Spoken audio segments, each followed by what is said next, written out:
from Frankfurt in Germany. He is a political and security analyst and is joining us to discuss this further. Fahim, thank you very much for your time. Can we start by talking through what started this latest escalation? What's the dispute here as from the October ceasefire? Why has it been escalated since that ceasefire was agreed back in October? Thanks. I think even in October 2025, when there was a ceasefire, it seemed like an intermission in an unfinished conflict. As it seems, Pakistan have changed its approach from a cautious diplomatic approach to a more coercive approach. And there's a new normal in Pakistan that any attack on the Pakistani soil will invite a calculated for retribution inside Afghanistan, and that's what is happening at the moment. Some 2 weeks ago, there was an attack inside Pakistan, although claimed by ISK or the Daesh, but still Pakistan bombed some provinces in Afghanistan. Particularly, there were civilian casualties in Nangarhar province, east of Afghanistan, and then the Taliban have to take some retaliatory measures, and that brought us to the current situation that there is a huge offensive from the Taliban side, and also a response then from Pakistan, and also fresh air attacks on multiple provinces in Afghanistan, including Kabul.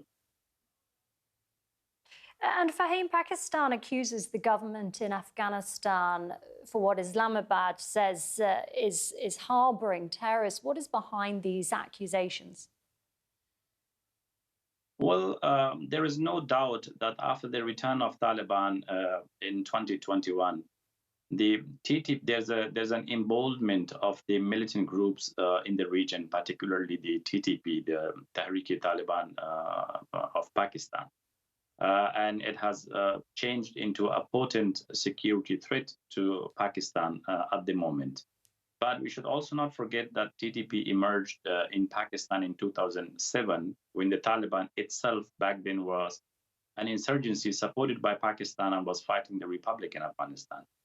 And now, since the Taliban's return, Pakistan claims that the emboldenment of these insurgent groups is basically because Taliban is supporting them, and they are providing safe havens and sanctuaries to these militants inside Afghanistan, and claim the Taliban are denying. And basically, that is the main bone of contention at the moment between the Pakistani state and the Taliban, which has led to border skirmishes since 2021. There has been around 27 skirmishes at the Durand line, and it seems that these skirmishes are changing into a regular war now. And Fahim, Pakistan's defense minister, he's described this now as a quote, open war. What does he mean? What's been the reaction from Kabul? Because Kabul says that it's open to dialogue. Well, as we see till now, the Pakistan always claimed to be targeting the terrorist sanctuaries and hideouts in Afghanistan. But today, probably for the first time, they have attacked military sites in Kabul. That means particularly an open war. So they are now not only attacking the terrorists or the militant hideouts in Afghanistan, as they say, but they have now directly attacked Taliban military sites in Afghanistan. That is how we can say that that the open war means. And it also means that Pakistan will continue attacking the Taliban itself and the militants that they claim are in Afghanistan. And I think the Taliban, although are responding at the moment, but looking at the constraints that the Taliban face at the moment, being not recognized or are also isolated, and also the military capability, particularly their capability in deterring or neutralizing a sustained air attack. So they would be willing to talk, and they are open still to find a negotiated path to this conflict. And what would it take for de-escalation right now? How does this end? Is there any way out, or are we looking at a sustained cross-border conflict here?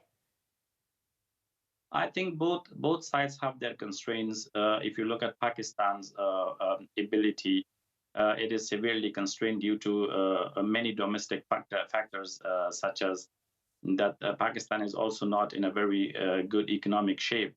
There are internal problems, such as the BLA and also the TTP, the Baloch Liberation Army, or the Taliban, Tehrik Taliban in Pakistan, and also the Imran Khan issue, or the PTI, that is a big political party and is in opposition at the moment.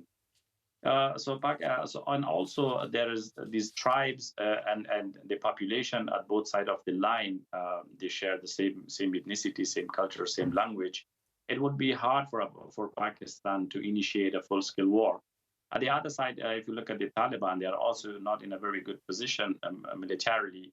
Pakistan is having a definite air power edge, and also they are still consolidating their political authority over Afghanistan. They are not recognized at the moment, and there is a dire humanitarian situation. So, looking at these constraints on both sides, it's better that there is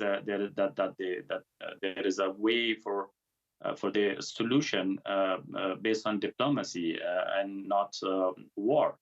And also the civilian people at the moment are suffering hugely at both sides.